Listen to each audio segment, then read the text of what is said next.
अस्सलाम वालेकुम प्यारे बच्चों, मैं जावेद सर। मैं आपको आज ट्रेन की कहानी सुनाऊंगा।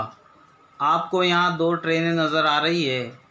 ये एक ट्रेन है जो सीएसटी पर खड़ी है जलगांव के लिए, और ये जलगांव के स्टेशन पर खड़ी है सीएसटी के लिए।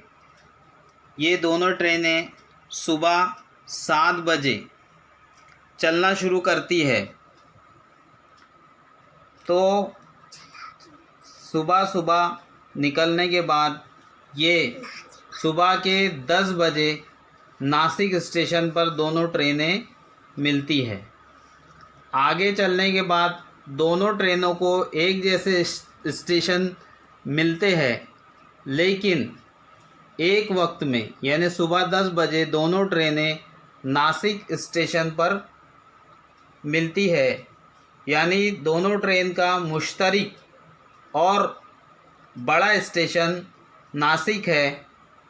इसी तरह आदात का मुश्तरक होता है, और वो मुश्तरक जो आदात में सबसे बड़ा होता है उस अदद को मुश्तरक आद आज़म कहते हैं।